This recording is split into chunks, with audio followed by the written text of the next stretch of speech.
tapi saya ingin menyatakan sikap saya bahwa sampai detik hari ini, insya Allah sampai husnul khatimah, saya tetap melayani Yesus. Ya, saya bukan di luar Yesus, saya murid Yesus, tetap jihad fisabilillah di dalam jalan Tuhan Yesus. Saya anaknya, saya hambanya, saya sahabatnya, siap berjihad, mati pun saya juga sudah siap.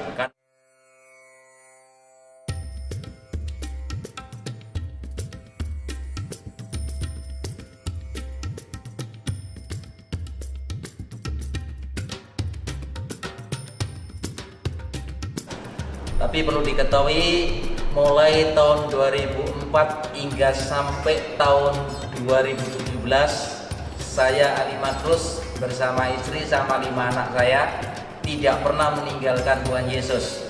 Dan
sekali lagi saya mohon maaf yang sebesar-besarnya atas segala bentuk kesaksian saya yang dalam kaset. Kami sudah mencabutnya.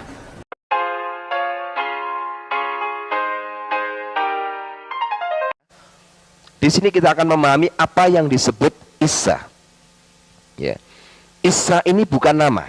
Isa ini adalah gelar. Sehingga Isa itu disebut At-Tauhid, satu-satunya. Sehingga nama yang terus dihadapkan dan ditulis oleh Al-Quran disebut Al-Masih Isa alaihi salam. Ya. Al-Masih tidak boleh ditaruh di belakangnya Isa, pasti ditaruh di depannya Isa. Al-Masih ini adalah orang yang diurapi Tuhan. Isa ini adalah At-Tauhid, satu-satunya. Alaihi salam itu artinya pemberi, penjamin keselamatan. Sehingga Isa itu dijuluki Nabi pembawa syafaat. Ya. Jadi kalau diringkes jadi satu, dia orang yang diurapi Tuhan dan satu-satunya penjamin keselamatan. Bukan salah satu, satu-satunya penjamin keselamatan. Di Indonesia ini dipercaya oleh saudara-saudara kita di Bani Kedar, itu ada 25 para nabi dan rasul. Dan hanya ada 2 gelar nabi, yaitu Isa dengan Muhammad. Isa punya gelar AS, Muhammad punya gelar SAW. Nah, tapi sayang di Indonesia, dari mulai zamannya Adam sampai turunnya Isa itu semua di belakangnya dikasih AS. Saya nggak mengerti bagaimana pola pemikiran di Indonesia. Saya nggak ngerti dia memakai paham yang bagaimana. Yang jelas gelar ini pengakuan seluruh umat Islam di dunia. 2 gelar ini hanya dimiliki 2 nabi. Ya. AS ini artinya Alaihi salam, pemberi penjamin keselamatan. Sehingga Yesus diberikan gelar Asyukruf, perhiasan syafaat, pemberi jaminan keselamatan itu sendiri.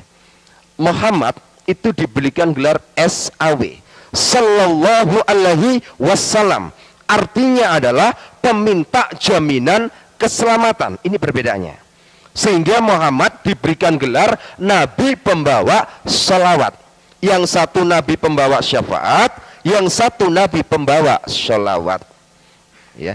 Syafaat ini bergerak untuk memberikan doa kepada seluruh umat manusia. Sholawat ini peminta doa bagi seluruh umat manusia. Ya. Setiap habis orang sholat wajib hukumnya baca sholawat. Setiap orang habis ngaji wajib hukumnya baca sholawat. Allahumma sholli ala sayyidina Muhammadin wa ala ali sayyidina Muhammad ku anfusakum wa alinkum nar. Ya Allah, selamatkanlah junjunganku Muhammad wa ala alihi, selamatkan juga sanak kadang keluarganya. Ya. Wa sahbihi, selamatkan juga para sahabatnya. Ya. Ku anfusakum wa alinkum naro, dari ancaman Allah yang berupa neraka. Jadi kita tinggal memilih, mau memilih Nabi yang membawa syafaat atau mau memilih Nabi yang membawa sholawat. Tinggal kita memilih, dan kita menawarkan kepada umat manusia, bukan menawarkan agama. Agama tidak bisa menyelamatkan manusia, tapi kita tawarkan, mau meneruskan, mengikuti teladan junjungan yang akan memberikan jaminan keselamatan itu sendiri, atau meminta jaminan keselamatan itu sendiri. Kita sendiri belum tentu selamat, bagaimana kita bisa mendoakan sang pemimpin? Ya. Jadi hadirnya sholawat itu ada riwayatnya sendiri. Ketika Muhammad pada usia 61 tahun, Muhammad tidak bisa mendeteksi racun yang masuk di dalam tubuhnya. Ya. Karena Muhammad diracun oleh istrinya sendiri. Jadi yang meracuni Muhammad waktu itu adalah istrinya sendiri. Istri yang ke-17. Jadi istrinya Muhammad itu total semua 22. Istri yang ke-17 ini meracuni dia. 2 tahun. Kata orang Jawa ini digawe kembang amben. Mati gak mati, urip gak urip, mudune surat Yasin. Ya. Mudune surat Yasin. Kita melihat sekarang saudara-saudara kita, ketika mereka melihat orang sakit, orang lagi nazah, orang yang lagi sekar, pasti diturunkan surat Yasin. Jadi surat Yasin dibaca, membuat satu pernyataan, lek mati lang mati yo, lek urip lang uripo. Waktu itu juga begitu, karena waktu dibacakan surat Yasin tidak sembuh, malah nazah tidak karu-karuan.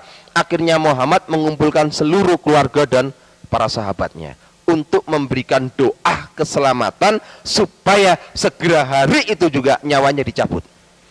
Nah, setelah diturunkan bahasa sholawat ini dengan kata-kata Allahumma sholli ala sayyidina Muhammadin wa ala ali sayyidina Muhammad, baru Muhammad meninggal. Ini satu hal yang paling terpenting yang perlu kita garis bawahi supaya kita bisa memahami kekristenan yang kita bawa, agama yang kita bawa. Sebab kalau kita mempropagandakan bahwa agama kita ini paling benar, kita harus mempertanggungjawabkan kekristenan kita di tengah-tengah umat Islam. Ya. Kapinggale, tiang Islam niku napa kok sholat subuh, karena mereka yakin bahwa Yesus itu nanti akan datang ke muka bumi ini pada hari kiamat itu nanti tepat pada subuh. Dua masalah inilah yang membuat orang-orang Islam bangun dari tidurnya dan sujud menyembah di dalam sholat subuh. Lek tiang Islam niku saged menghargai kebangkitan Tuhan Yesus, saged keweden karena sing jenenge Isa alaihissalam niki makin dugi ten dinten kiamat pas subuh. Kenapa kita sebagai anak-anaknya jauh daripada semuanya itu? Bapak Ibu Saudara yang terkasih, ada satu masalah yang terpenting ketika saya ada di Medina sana. Ada satu hal yang terpenting, bahwa orang-orang yang berangkat naik haji itu kalau pulang, itu yang selalu dibawa adalah air zam-zam. Ya, itu sudah pasti air zam-zam itu nomor 1 dibawa. Lek jenengan ziarah tenggone tanggi sing langsung diki mulai kaji, niku sing dipadosi pertama kali banyu zam-zam. Namun yang menjadi permasalahan saat ini, adakah kebenaran di balik air zam-zam ini? Ya. Mereka memburu air zam-zam. Dan Masjid Sunan Ampel niku air Zam-Zam satu botol aqua itu dijual 12.500. Itu pun dioplos dengan air sumur Sunan Ampel. Begitu mahalnya mereka mengeluarkan uang puluhan juta masuk ke Medina untuk membeli air Zam-Zam. Tapi betulkah bahwa air Zam-Zam ini ada? Ini yang menjadi permasalahannya. Betulkah bahwa air Zam-Zam ini ada? Ya. Ketika kita melihat sebuah sumur di sana, sumur itu ditulis dengan tatanan basah alif, lam, mim. Alif itu Allah, lam itu air, mim itu kehidupan. Dipercaya bahwa sumur ini mengeluarkan sumber air kehidupan.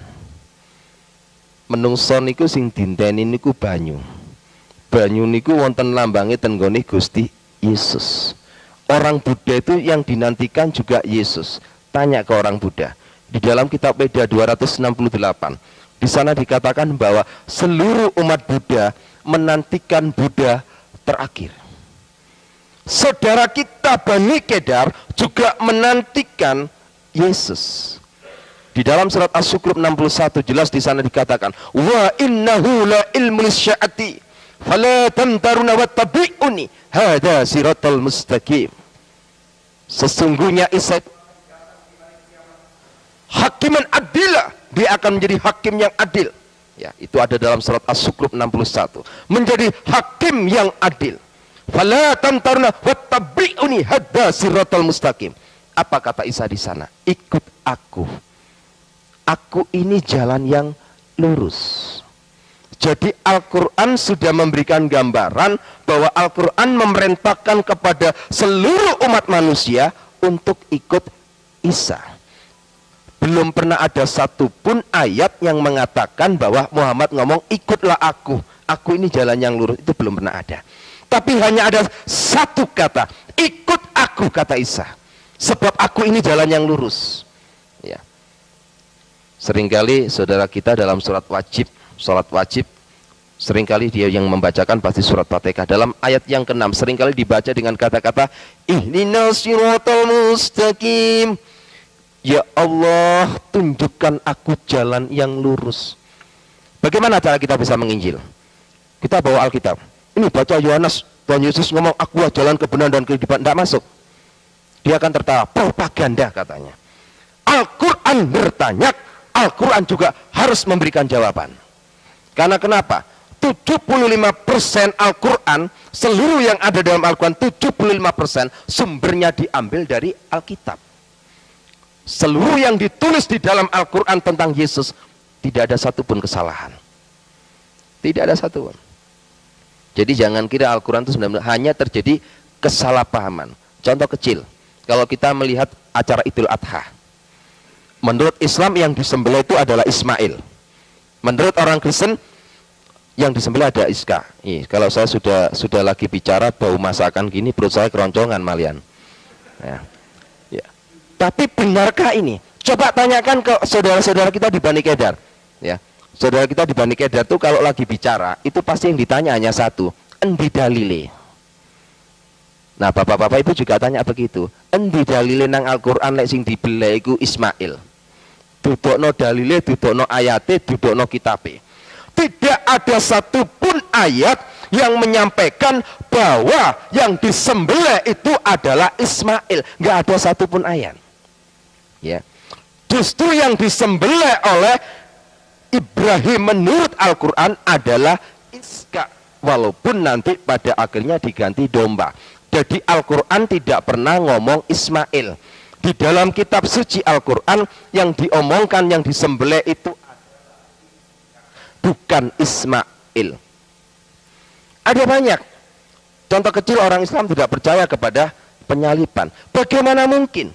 Tidak ada satupun ayat Al-Quran yang tidak mengakui bahwa Yesus itu tidak disalib. Al-Quran mengakui mulai dari kelahiran, keselamatannya, dari penyaliban sampai dibangkitkan hidup kembali. Rabbana atina fid dunya hasanah wa fil akhirati hasanah wa qina adzabannar. Kalau kita melihat di dalam surat Maryam 33, kalau saya terjemahkan dalam bahasa Indonesia, jelas di sana dikatakan, selamatlah ketika aku dilahirkan, kata Isa. Selamatlah ketika aku mati. Selamat pula ketika aku dibangkitkan hidup kembali. Dan pada ayat 34 jelas di sana dikatakan, Isa fa innahu rakhulullah kalimatu. Isa selalu mengatakan perkataan yang benar, yang mereka selalu berbantahkan kebenaran itu. Dan dia adalah rohnya Allah itu sendiri. Dan dia adalah kalimatuhu nurjana. Dia adalah firman yang hidup dan cahaya surgawi. Itu Isa. Setelah saya banyak hal, 3 tahun ketika saya di Afghanistan, ada banyak pembicaraan dari tokoh-tokoh Islam di sana. Kenapa orang Islam itu bisa benci sama orang Kristen? 1, timbulnya roh iri hati. Tidak ada satupun ayat Al-Quran yang membicarakan bahwa umat Islam ini dijamin keselamatannya. Tidak ada satupun. Dan tidak ada satupun mengatakan bahwa bangsa Arab ini adalah umat pilihan yang diberkati oleh Tuhan. Ini enggak ada. Mereka iri. Mereka bertanya, untuk apa aku percaya kepada Al-Quran? Kalau Al-Quran ternyata membicarakan agamanya orang lain, membicarakan umat orang lain, membicarakan junjungan lain. Hal sesuatu yang enggak masuk akal. Muhammad ditulis di Al-Quran itu cuma 2%. Yesus ditulis di Al-Quran 75%. Sesuatu yang aneh. Harusnya itu Yesus ditulis 2%, Muhammad ditulis 75%. Ini keterbalikannya. Sehingga banyak orang Islam mulai berpikir, kenapa kok bisa begini? Dia terus cari. Dia kepingin tahu diberkatilah Al-Abraham, Al-Yakub, Al-Iska, dan harus ditambah Al-Ismail. Al-Quran tidak pernah menemukan dan menulis satu ayat pun tentang diberkatilah ala Ismail. Selalu dikatakan diberkatilah ala Abraham, ala Iska, dan ala Yakub. Di manakah Ismail? Mereka protes. Mereka protes, kenapa Tuhan ini enggak adil? Sangat-sangat tidak adil. Di mana letak Ismail? Kalau kita mau kembalikan kepada Alkitab, Al-Quran ini merespon dengan kejujurannya. Kenapa? Karena Ismail menurut Alkitab memang tidak pernah ada berkat. Ya, berkat yang dicurahkan Tuhan kepada Ismail dikarenakan satu hal, permintaan dari bapaknya. Kalau bapaknya tidak minta berkat kepada Tuhan untuk dicurahkan kepada Ismail, Tuhan nggak akan memberkati Ismail. Jadi Tuhan memberkati, menganugerahkan kepada Ismail karena permohonan Ibrahim. Sehingga Al-Quran tidak pernah, mereka mulai bingung. Kenapa? Dari kecemburuan inilah akhirnya mereka membuat satu hal yang sangat paten. Al-Quran tidak boleh dibahasakan. Al-Quran harus dibahasakan sesuai dengan bahasa aslinya. Apa yang terjadi di Indonesia? Terjadilah sebuah tatanan bahasa Iqra, tata cara membaca Al-Quran. Baca tok itu sudah ibadah. Baca tok itu sudah dapat pahala. Di akhir zaman, wong Kristen melok-melokan Iqra. Alkitab cuma dipocot tok, ora dilakoni. Kalau menurut orang Islam baca Al-Quran ini dapat pahala dan ibadah. Menurut keyakinan orang membaca Alkitab ini bukan ibadah, ini bukanlah pahala. Sebab apa? Moco gak dilakoni ya percuma. Ya, banyak kan salah tafsir jemaat kepada pendeta. Pagi kita baca satu pasal. Ya sudah dibaca satu pasal, mari ditutup sudah selesai. Enggak ubahnya kan seperti mereka Iqra. Dan ketika sumur yang ada di sana itu disebut sumur alif lam mim. Coba periksa nanti di Al-Quran. Tidak ada satupun ahli penterjemah yang berani mengatakan ini. Enggak ada. Enggak ada. Dan air sumur yang masuk ke Masjidil Haram itu tempat untuk orang-orang air berwudu. Ya, itu di pagar betis. Jadi sumur itu tidak boleh dilihat oleh satupun juga. Jadi orang-orang yang berangkat naik haji itu hanya lihat dari luar pagar betis. Sebagai mitos dia percaya bahwa sumur itu mengeluarkan sumber air kehidupan yang disebut air Zam-Zam. Yang boleh masuk ke sumur itu melihat, yang boleh masuk di dalamnya Ka'bah itu hanya ada 2 turunan, Habaib dengan Syekh. Ulama besar pun tidak akan boleh masuk kalau tidak mempunyai gelar Habaib. Ya, Habaib ini merupakan silsilah turunan. Ya, orang yang disebut Habaib itu bukan sekedar orang Arab bisa disebut Habaib, tidak semua orang Arab bisa disebut Habaib. Jadi Habaib ini memang ada silsilah. Orang kalau berani memberikan nama Habaib berarti orang itu pasti mempunyai faktor keturunan dari Muhammad itu sendiri disebut habaib. Kebetulan kami sendiri dari keluarga habaib, jadi kami mendapat izin respon positif untuk melihat sumur itu selama saya ada 4 tahun di sana. Apa yang terjadi? Jadi di sumur yang besar itu, di dalam sumur itu nggak ada airnya, kosong, kering. Yang menjadi pertanyaan kita saat ini, lantas yang dibawa orang-orang yang pulang naik haji ini apa? Ya, padahal dia yakin diambil dari sumur ini, padahal sumur ini kosong. Ternyata dari dam yang besar ini disuling oleh orang-orang Arab, ya, disuling untuk dijadikan air Zam-Zam. Jadi sebenarnya yang dibawa oleh orang-orang pulang dari Mekah masuk ke Indonesia ini bukan air Zam-Zam yang ada di dalam sumur ini, tapi yang benar adalah air Zam-Zam made in PDAM Arabia. Jadi memang itu air PDAM, bukan air Zam-Zam yang ada dalam sumur ini. Sesuatu hal yang sangat mengerikan, tapi mereka begitu percayanya, yakin. Karena kenapa? Manusia ini sangat membutuhkan sumber air kehidupan, berapapun nilai harganya dia beli. Kita harus berbangga jadi orang Kristen, karena kita mempunyai alas sumber air kehidupan gratis. Tapi banyak orang Kristen tidak mau dikasih gratis, banyak tidak mau. Ya, banyak sekali tidak mau. Ya, saya pernah diundang di sebuah gereja. Saya ketika menyoroti, saya hanya memberikan satu perumpamaan. Tadi ada beberapa jemaat itu tersinggung ketika persembahan saya sampaikan ketika persembahan dikilikan, saya bilang, setiap persembahan di depan saudara, tangan saudara tidak memasukkan, berarti Anda sudah menolak sumber air kehidupan itu sendiri. Nah, menolak sumber air kehidupan itu sendiri, padahal gratis. Saudara kita di Islam berapa puluh juta untuk naik ke Mekah, yang dibutuhkan cuma satu, air Zam-Zam. Ya. Orang-orang yang berangkat ke Mekah itu sebenarnya tidak lebih dari sebuah ziarah dan tur saja. Ya. Setelah itu dia putar Ka'bah 7 kali keliling Ka'bah. Dia putar. Kalau bapak-bapak ibu-ibu lagi ke sana, kalau melihat orang-orang di sana, itu kalau kita duduk termenung, saya pernah sama teman-teman saya, beberapa santri di sana, duduk termenung sambil berpikir. Ketika orang-orang itu putari Ka'bah, lempar batu sumroh, itu mulai saya berpikir, pikiran saya hanya satu, kenapa permainan anak kecil ini dibawa ke sini?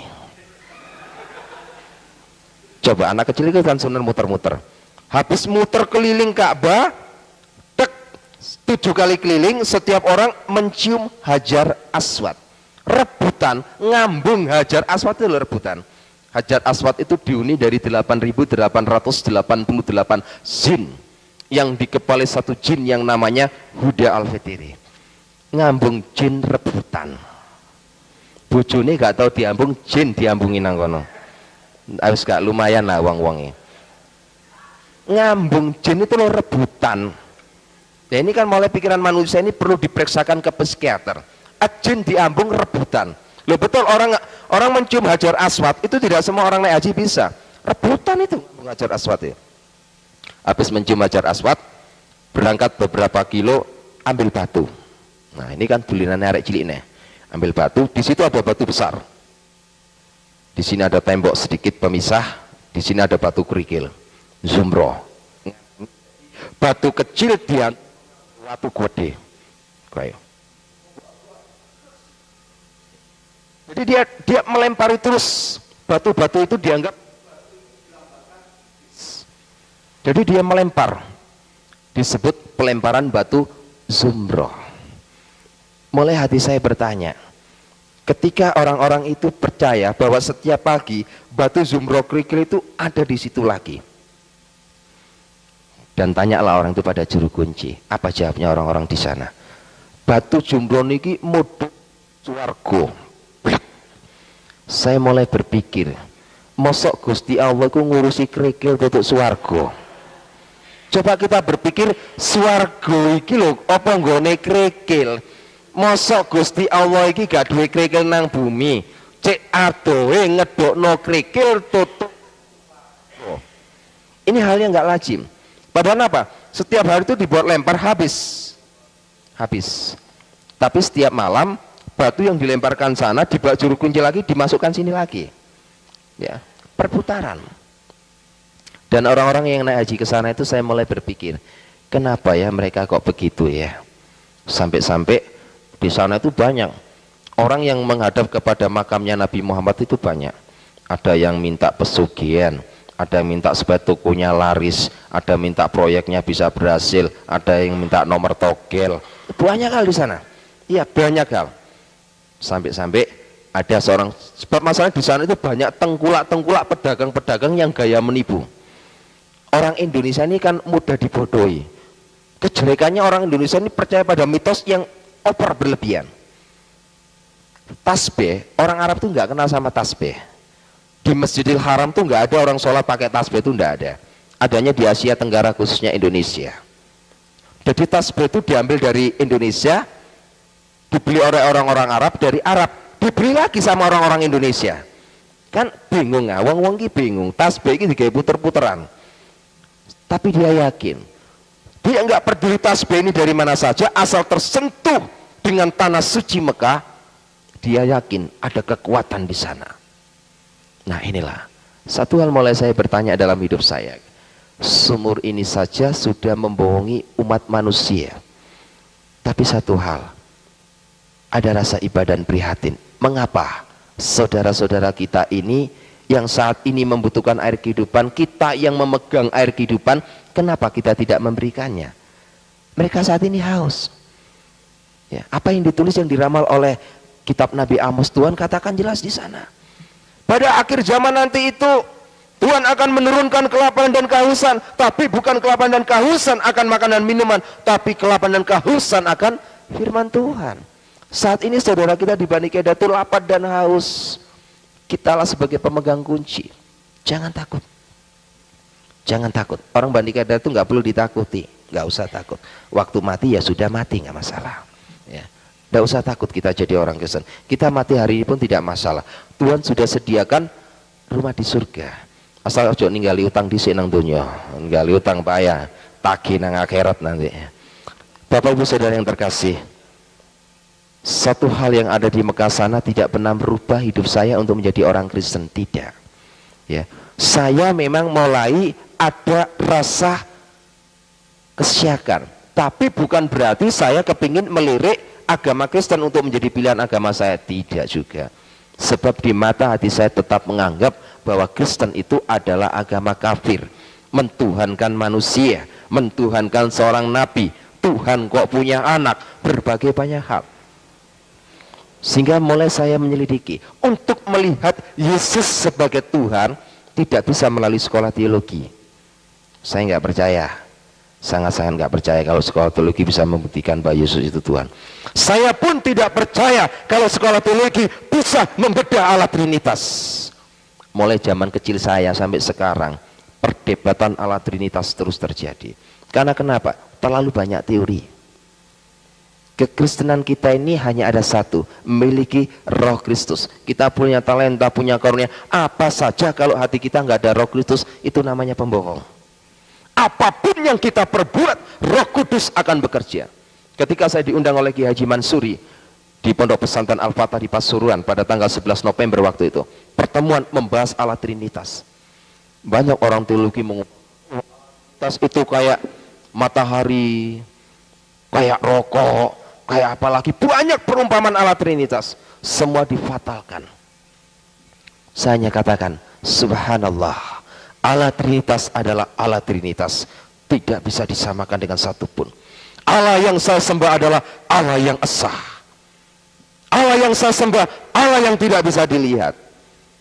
Sampai sekarang anak saya Nur Saida itu, anak saya yang pertama, ya, dia anak pertama yang baru masuk di sekolah SMA Negeri 5 Surabaya, itu barusan masuk Kristen, tapi dia sudah memenangkan banyak jiwa teman-temannya.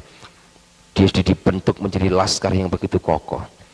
Ketika anak saya didatangi oleh teman-temannya Islam di SMA, dia tanya, kebetulan di ruang tamu ada sebuah poster gambarnya Tuhan Yesus.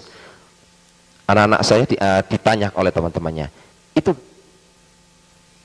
ini adalah jebakan, berhati-hatilah. Kalau kita sampai orang Islam bertanya kepada kita, itu gambarnya siapa? Kita akan jawab, itu gambarnya Tuhan Yesus.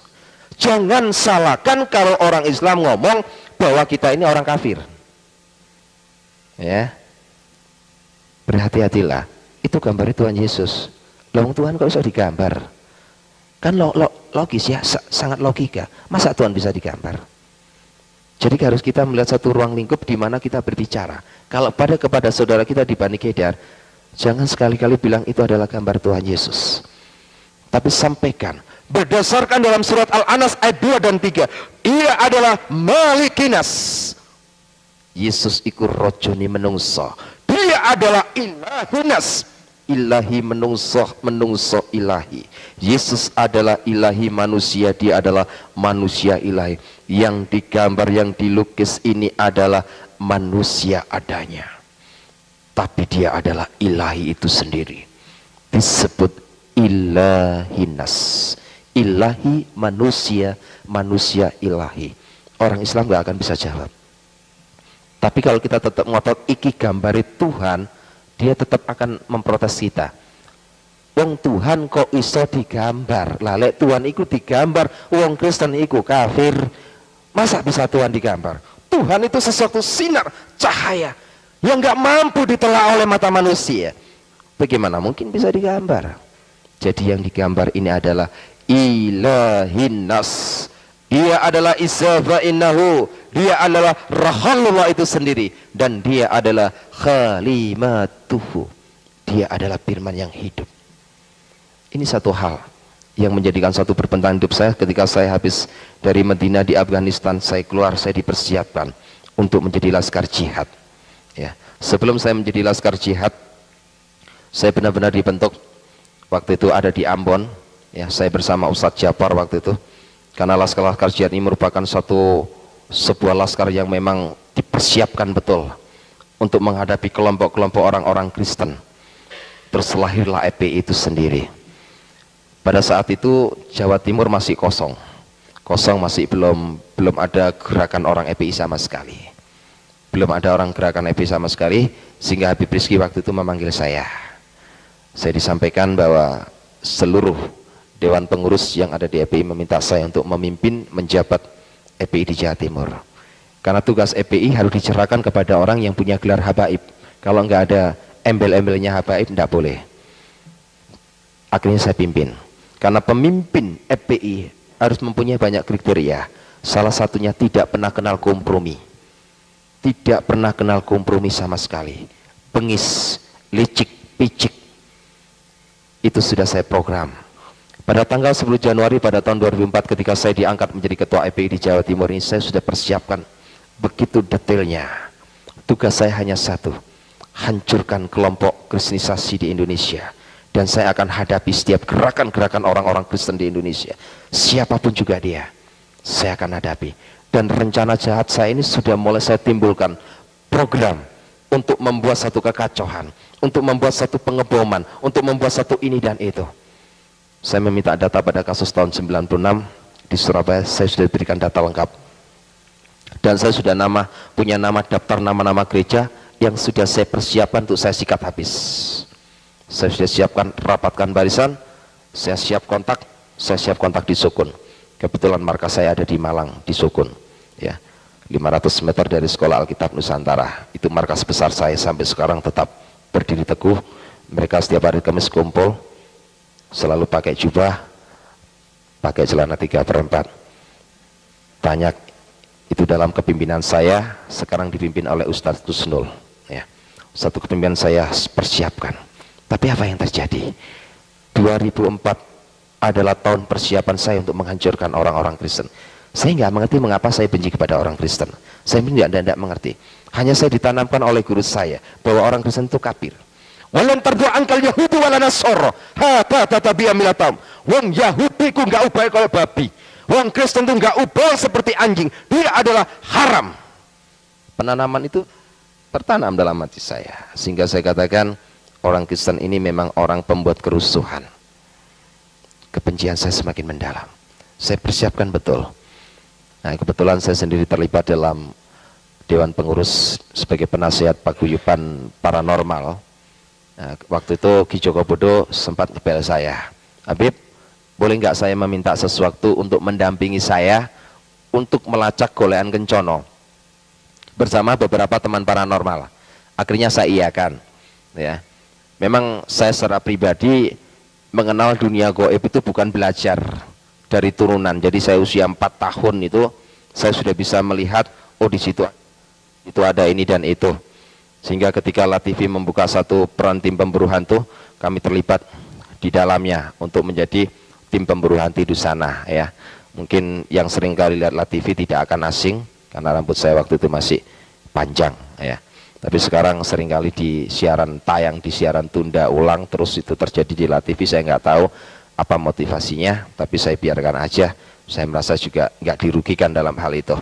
Satu masalah yang sangat terpenting waktu itu, tepat pada tanggal 29 Maret, saya bersama rekan-rekan untuk mengambil golekan kencono itu, ya. Apa yang terjadi?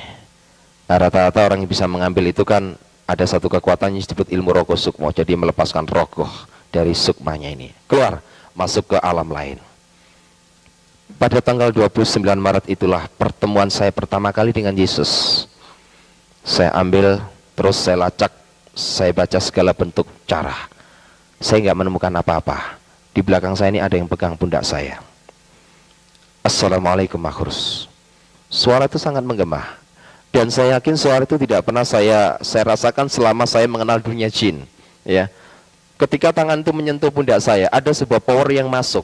Saya ini seringkali mengislamkan jin, karena selama hidup saya punya 182 jin yang saya islamkan, yang menjadi santri saya, jadi ngajinya sama saya. Nah itu, jadi saya itu senang mengislamkan jin. Lebih-lebih kalau saya pikiran saya sudah sumpek di dunia, saya masuk ke alam jin. Karena alam jin itu cantik-cantik, beda dengan Gondoruo, ya. Kalau Gondoruo itu tidak ada yang cantik, semua jelek-jelek, ya. Kalau jin itu orangnya di sana itu memang cantik-cantik, sehingga orang-orang dari paranormal kalau udah masuk ke alam jin, banyak kan paranormal itu banyak menikah dengan bangsa halus, itu banyak menikah dengan jin. Paranormal yang pikirannya sudah EQ-nya sudah jongkok sampai menikah dengan Gondoruo pun juga sering terjadi, ya. Padahal bersentuhan saja saya rasanya juga bagaimana kan, sebab Gondoruo itu dari jarak radiasi jauh gitu baunya sudah tercium. Jadi Gondoruo itu baunya arus amis gitu. Makanya di desa-desa kan kadangkala ada suaminya meninggalkan istrinya, terus ada yang datang persis suaminya, ya kan. Nah Gondoruo itu pintar mendo-mendo jadi orang lain, tapi dia nggak bisa merubah kakinya. Jadi mulai wajah sampai kaki ini bisa. Jadi lutut ini sampai ke bawah tetap kakinya Gondoruo. Jadi dia hanya bisa merubah dari sini sampai ke atas, dia bisa merubah. Ini seringkali kejadian, ya, seringkali kejadian. Ada banyak memang, ya. Saya seringkali ditanyakan oleh orang Kristen, Pak, apakah betul Nyi Loro Kidul itu ada? Saya jawab betul. 1 bulan saya 2 kali, karena saya ada ikatan perjanjian darah dengan Nyi Loro Kidul. Jadi Nyi Loro Kidul itu bukan mitos, bukan cerita dongeng rakyat, bukan. Nyi Loro Kidul itu memang betul-betul ada. Saya yang jadi saksinya. Saya melihatnya sendiri, saya melihat kerajaannya sendiri, semuanya itu ada. Karena itulah kekuatan iblis, ya. Setan itu semuanya bisa berubah-berubah dalam segala hal, ya. Segala bentuk kekuatan apapun itu ada, ya. Sampai orang-orang paranormal ada yang menjual selendangnya Gondoruo, ya, banyak, itu asli dari sana memangnya. Sampai jual toyol, zaman saya dahulu toyol itu dijual 5 juta, sekarang toyol itu sampai 10-20 juta, tergantung kesaktiannya. Kalau yang betul-betul ekspor impor, toyol itu sampai 30 juta per biji, ya. Betul ini, toyol itu mahal, ya, betul, toyol itu mahal, ya. Per ekor itu bisa sampai 30 juta. Kalau kesaktiannya itu bisa menembus dari 3 dimensi, itu sampai 30 juta. Jadi toyol itu juga punya ilmu. Kalau yang paling murah itu 10 juta, paling murah, ya, paling murah. Biasanya kalau paling murah itu yang jadi korban istrinya, ya. Istrinya itu tubuhnya tidak pernah bisa gemuk, kurus saja. Karena kenapa? Toyol ini sering ngempeng, kata orang Jawa itu ngempeng, ya, ngempeng ke istrinya, ya. Berhati-hatilah, ya. Jadi kalau ada orang kurus perempuan, berhati-hatilah, jangan sampai ngingut toyol, ya, jangan sampai. Ini bahaya, ya. Ini sesuatu yang bahaya. Bapak-bapak, ibu, saudara sekalian, satu hal yang sangat perlu kita garis bawahi. Setelah Tuhan memberikan satu hal kepada saya Saya toleh ke belakang. Toleh ke belakang, dia menyodorkan tangannya. Inikah yang kamu cari? Sebelum saya masuk ke alam gaib, itu yang namanya golean kencono itu sudah diseket. Gambarnya seperti demikian. Tapi di tangan orang itu saya tidak melihat gambar seperti golean kencono, persis seperti roti. Ya, saya mulai berpikir bukan itu yang saya cari. Dia tetap ngomong ambil ini. Dia tetap ngotot. Saya hanya melihat tangan waktu itu, tangan dan suara. Tangannya ini penuh dengan sinar yang saya tidak bisa lukiskan. Saya tidak bisa menerima itu. Karena saya nggak bisa menerima, waktu habis. Orang Rogo Sukmo ini ada sebuah waktu. Kalau waktunya habis, dia tidak kembali ke tubuh jasadnya, ini tubuhnya akan hancur. Jadi saya kembali lagi, omong punya omong. Nah waktu itu Ki Jogobodo tanya pada saya, Habib, kira-kira sudah bisa deteksi? Sudah. Saya cerita kepada Ki Jogobodo, apa yang terjadi? Paranormal itu berbeda dengan Ustadz. Ya, kalau paranormal itu juga bukan orang Islam. Kayak Ki Jogobodo itu bukan orang Islam. Jadi sholat juga enggak, megang Al-Quran juga enggak. Karena kenapa? Rata-rata kalau asli paranormal itu tidak percaya pada surga dan neraka. Termasuk Ki Jogobodo, Ki Gendeng Pamungkas. Itu termasuk orang-orang yang tidak percaya kepada surga dan neraka. Tapi aneh, ketika saya sampaikan kepada Ki Jogobodo menyampaikan kepada saya, Habib, apa yang Habib lihat itu tadi, itu adalah lambang swarga. Ya ini saya terjemahkan karena beliau kalau ngomong sama saya bahasa Jawa. Habib, sing jenengan tinggal niku mau sakjane wujude swarga. Saya mulai berpikir, orang yang tidak percaya kepada surga dan neraka, dia bisa membuat pernyataan bahwa itu adalah wujud, widatul wujud dari Nurjana itu sendiri. Terus saya bilang, tolong deteksi, ya, deteksi tangan siapa yang menyentuh saya. Bukan apa-apa, sekedar bahasa orang yang lagi putus asa. Saya mau balik lagi ke jasad saya. Akhirnya dalam hati saya waktu itu mulai baca Subhanallah. Terus saya baca Walhamdulillah. Saya terus membacakannya. Subhanallah, maha suci Engkau ya Allah. Aneh, tak pocono surat jin mendatangkan kekuatan itu gak teko-teko. Tapi ketika saya baca Subhanallah, maha suci Engkau ya Allah, dia datang. Ini mulai jadi perhitungan saya. Di pojokno surat jin gak teko, di pojokno maha suci datang. Ketika datang saya dalam kondisi tertundung. Saya merasakan datang tuh biasanya memang orang-orang ahli gaib itu merasakan ada kekuatan angin besar, itu dia rasakan, itu datang. Nah ketika datang, dia langsung katakan satu hal kepada saya. Tanpa tedeng aleng-aleng, dia langsung sampaikan satu kata kepada saya. Ya ayyuhalladzina amanu tubilole tobatan nasuha. Hai makrus, bertobatlah kamu. Sesungguh-sungguhnya engkau bertobat kepada aku. Saya tanya, siapa kamu? Saya dalam keadaan kontak batin. Dia nggak mau memberitahu saya. Dia sodorkan tangannya persis seperti pertemuan pertama di belakang saya. Dia sodorkan tangannya. Ambil ini. Saya mulai bingung. Kenapa saya harus suruh mengambil ini? Saya tetap ngotot, siapa kamu? Saya hanya menyampaikan kalau saya mau ambil jimat itu, kalau engkau menyebutkan siapa nama kamu. Tetap tidak mau menyebutkan namanya. Akhirnya saya terpaksa harus mengambil benda dari tangan orang itu. Yang di atas tangan itu adalah roti. Ketika saya ambil, apa yang terjadi? Roti itu hilang dari tangan saya, masuk dalam seluruh organ tubuh saya.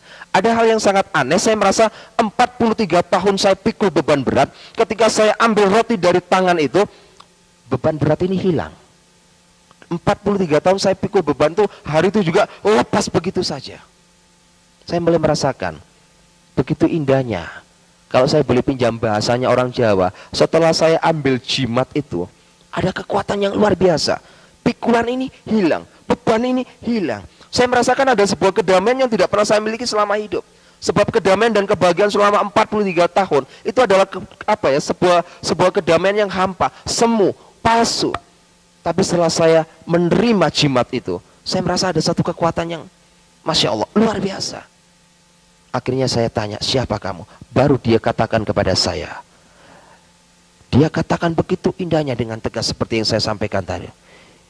Isa fa innahu, aku yang selalu mengatakan perkataan yang benar kepada kamu. Roh Allah, aku adalah roh Allah itu sendiri. Wa khalimatu, aku adalah firman yang hidup. Saya tersujud tersungkur kepadanya. Dia dekati saya masih ingat waktu itu. Dia dekati saya, dia katakan pada saya, aku akan utus kamu seperti domba di tengah-tengah serigala. Ada satu hal yang membuat saya marah. Saya mempunyai satu sifat pribadi yang jelek. Kalau saya lagi marah sama orang, saya langsung tatap wajah orang itu, tidak peduli siapapun juga dia. Dan ketika orang itu ngomong pada saya, aku utus kamu seperti anak domba di tengah-tengah serigala, saya marah. Marah saya itu begini, orang ini seperti balas dendam kepada saya. Mungkin selama hidup saya jahat kepada umatnya, dia balas dendam. Buktinya apa? Buktinya dia pura-pura datang kepada saya diutus seperti anak domba di tengah-tengah serigala. Coba jenengan saged pikiraken, lek ono anake wedhus ditekek nangoni tengah-tengah serigala, niku pasti mati. Pikiran saya waktu itu juga gitu. Ini berarti balas dendam. Orang ini mau membunuh saya. Maksud saya itu jangan dijadikan saya sebagai anak domba. Jadikan saya sebagai harimau, serigala, ataupun apapun yang saya siap hadapi serigala. Maksud saya itu begitu. Tetap dia katakan, aku mengutus kamu seperti anak domba di tengah-tengah serigala. Saya katakan, Tuhan, hati saya ini keras, Tuhan. Tapi Tuhan katakan dalam Yeskiel 36 ayat 26 jelas di sana kata, aku akan memberikan roh yang baru kepadamu. Aku akan memberikan hati yang baru kepadamu. Hati yang taat. Dan menjauhkan kamu dari hati yang keras. Saya mulai adem ayam, marah hati saya. Mulai saya berpikir, terima kasih Tuhan. Saya mulai berpikir lagi, apa yang harus aku lakukan untuk menjalani sebuah kehidupan ini. Saya mulai berpikir, kita memang harus seperti anak domba. Anak domba di tengah-tengah serigala. Kita persiapkan hidup kita untuk menjadi laskar-laskar Kristus. Sehingga apa yang menjadi kejahatan saya, yang sudah saya program pada tahun 2004, Tuhan fatalkan. Akhirnya saya mau ambil keputusan, ikut Yesus. Apa yang terjadi? Saya tidak bisa diterima oleh istri sama 5 anak saya. Saya mulai datang door to door dari gereja ke gereja, meminta pandangan pendapat dari pendeta-pendeta. Setiap gereja yang saya masuki, isinya hanya satu, syudon. Tidak ada satupun gereja yang nggak syudon kepada saya. Nggak ada yang gereja kusnudon sama saya. Semuanya itu syudon. Ya. Satu pencurigaan yang berkelebihan. Nggak mungkin ada orang FPI bertobat. Ini pura-pura mau menghancurkan orang Kristen dengan cara begini. Hati kecil saya mulai berbicara. Lek menghancurkan orang Kristen saya nggak perlu berpura-pura. Langsung saya datangi walaupun di siang bolong. Itu sifat saya. Saya bukan seseorang yang harus mendatangi orang di malam hari. Siang bolong pun tidak perlu Anda datang di tempat saya. Saya yang akan datang di tempat Anda. Jadi hati saya waktu itu menangis. Berangkat kemana-mana ditolak. Pulang di rumah istri saya cemberut saja. Coba bisa kita bayangkan. Suami teko pegel-pegel, bojo cemberut. Isini mangkel. Saya doa sama Tuhan. Tuhan Yesus, kalau Engkau memang memanggil hambamu menjadi hamba yang benar, nyatakan kuasa-Mu Tuhan. Aku tidak perlu mendoakan oknum-oknum pendeta yang menolak aku. Biarlah itu adalah hak-Mu Tuhan. Tapi aku berdoa untuk istri sama 5 anakku. Nyatakan, kalau Engkau memang memanggil aku, nyatakan kuasa-Mu, Engkau akan memanggil istri sama 5 anakku. Tuhan buktikan. Walaupun saya terus datang pada istri sama, akhirnya istri dan anak-anak saya bisa terima Yesus. Walaupun melalui proses yang begitu panjang. Akhirnya saya tawari dibaptis. Baptis saya, istri sama 2 anak saya berangkat dibaptis. Ketika saya pulang dari baptisan, apa yang terjadi? Pikiran istri saya, orang habis dibaptis itu ada damai, ada berkat, ada begini. Namanya orang masih awam. Apa yang terjadi? Rumah sudah hancur. Dihancurkan oleh orang-orang FPI. 3 anak saya masih kecil-kecil sampai dempis di lemari. BRT sama RW tidak bisa berbuat apa-apa. Karena pasukan FPI hampir 2 truk turun lapangan.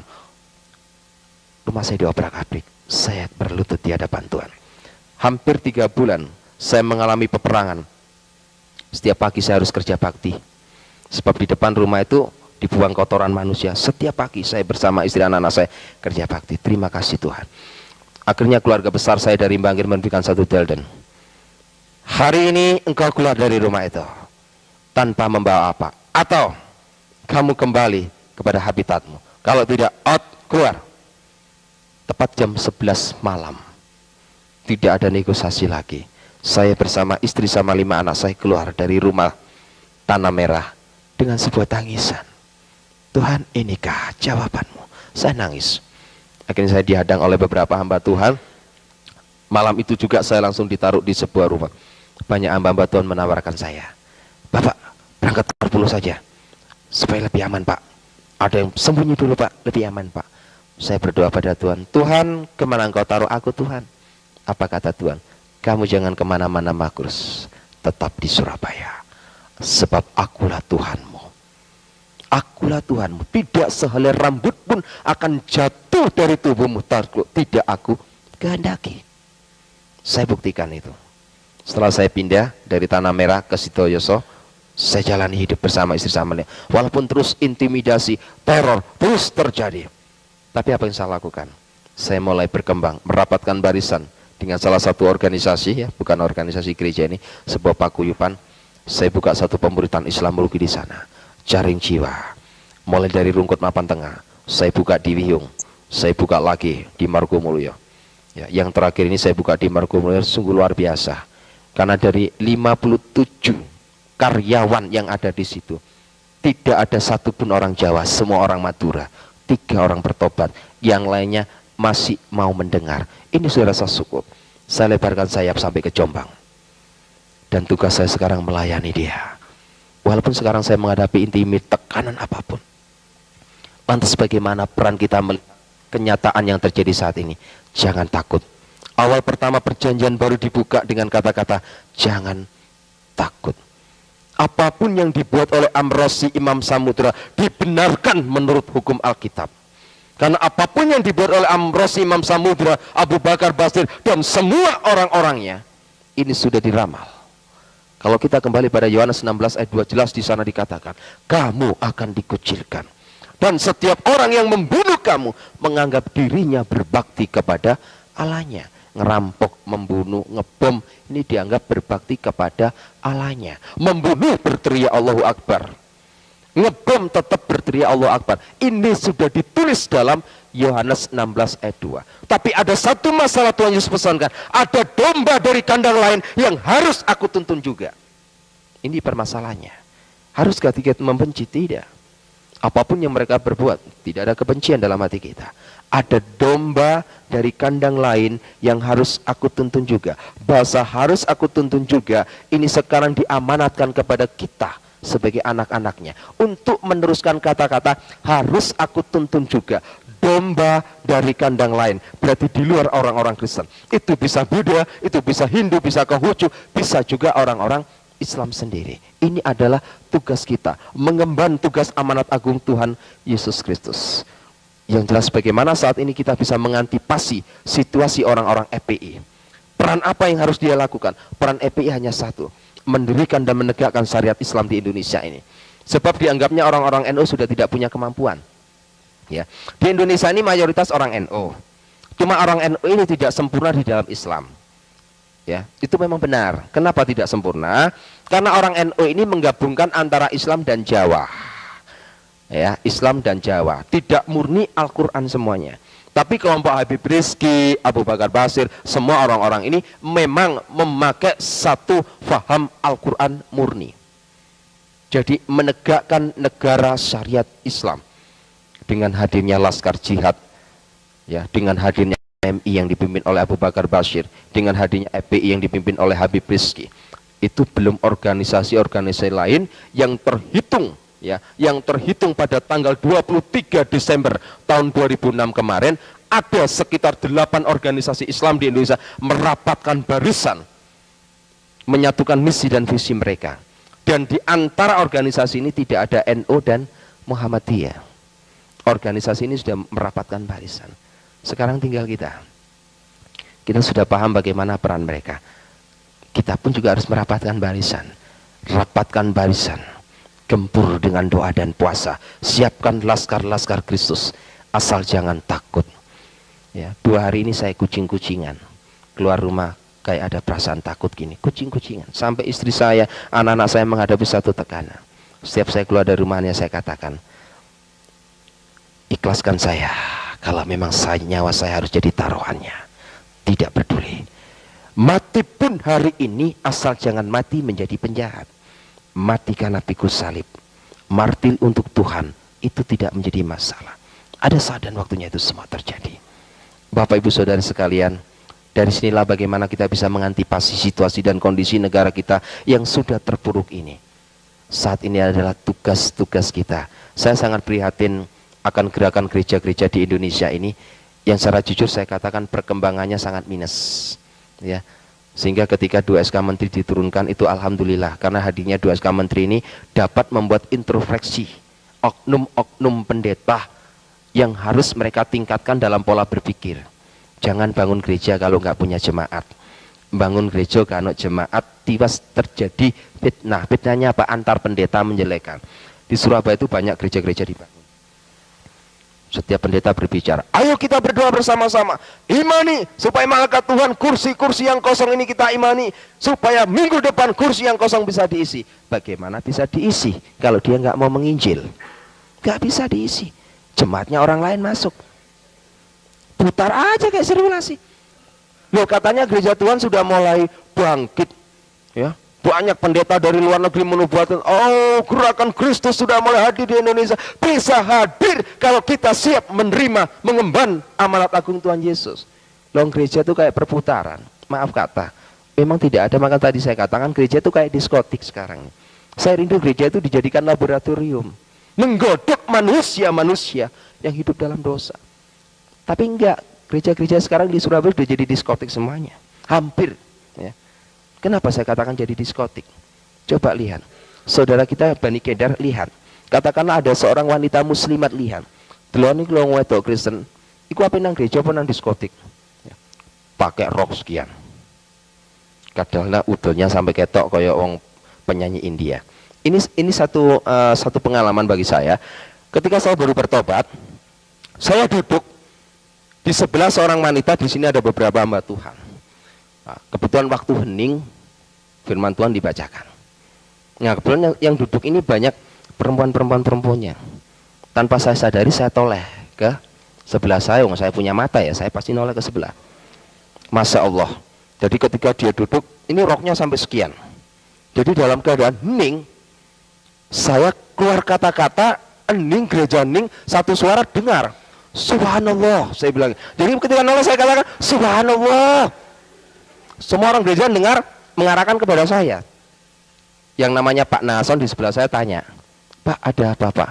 Anda ada apa-apa Pak gitu. Tidak ada apa-apa, tapi mata saya masih ngelirik lagi.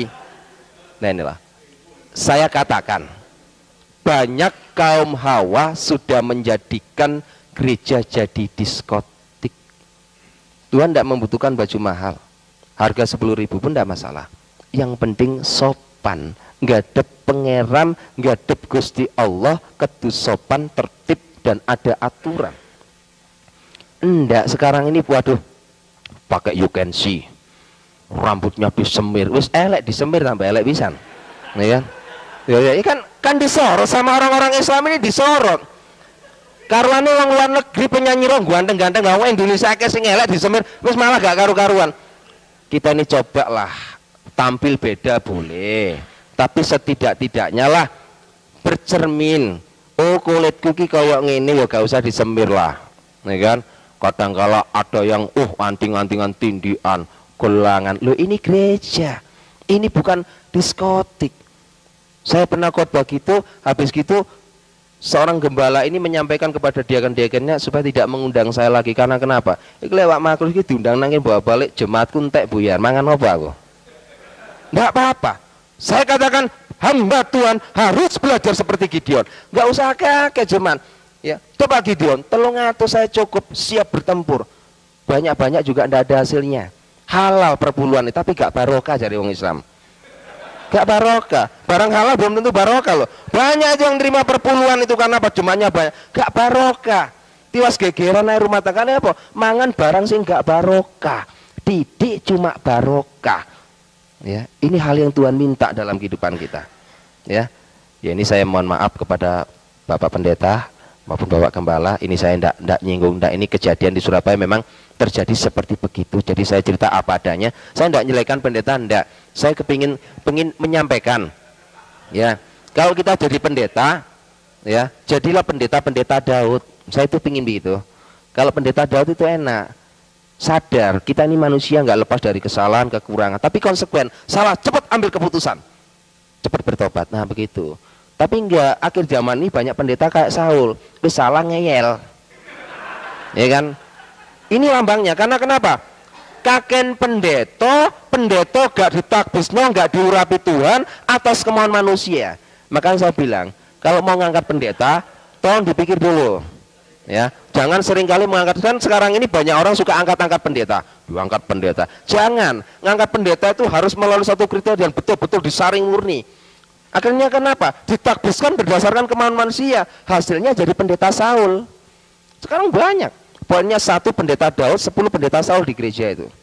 Ini terjadi. Akhirnya apa? Jemaatnya mulai imannya rapuh. Karena apa? Ucapan pendeta ini hanya untuk akal-akalan dan pendeta. Ya.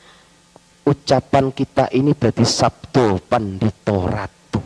Apapun yang keluar dari kehidupan kita akan menjadi kenyataan. Karena kenapa? Yang kita tunggu itu nanti berdasarkan ilmunya orang Jawa. Engko deloken mudhun nang zaman akhir iku ratu adil sing jenenge Heru Cokro. Heru Cokro ini maksudnya sing nggawa banyu kauripan. Siapakah dia? Dia adalah Yesus itu sendiri. Kita harus ambil satu keputusan. Apapun yang terjadi, kita ambil satu keputusan. Merubah semua paradigma pola pikiran kita untuk menjadi orang Kristen yang benar. Ya, orang Islam melihat Yesus ini jalan yang lurus, berarti pengikutnya harus jalannya yang lurus. Lek ana wong Kristen mlakune bengkok-bengkok, berarti itu bukan pengikut Kristus. Iki lho KTP-ku agama Kristen. Berarti aku pengikuti Kristus. Oh, Kristus iku dalane lurus, berarti mlakuku lurus. Lek ana wong mlakune bengkok-bengkok, tolong KTP-nya nanti siang diterawang lagi begini. Kalau perlu tanyakan ke Pak Camat, betulkah agama saya Kristen, Pak? Oh iya benar. Kalau gitu saya ini pengikut Kristus. Apapun yang aku lakukan, hatiku, pikiranku, perasaanku harus juga terdapat di dalam Kristus Yesus. Ya. Satu pesan saya, jangan takut mati. Ya. Karena semua yang hadir di sini tadi sudah acung tangan, wis dicatat karo malaikat nang kono. Wis kuwabe acung tangan berarti siap mati. Jangan sesalkan. Ya. Coba lihat yang ada di Adam R, enggak ono sing acung tangan mati ndisiki. Mayat pun tidak ditemukan. Banyak pendeta, banyak anak-anak Tuhan itu durung ngacung tangan, terus mati dhisik. Wallahu alam. Kenapa Tuhan membuat begitu? Hanya Tuhan yang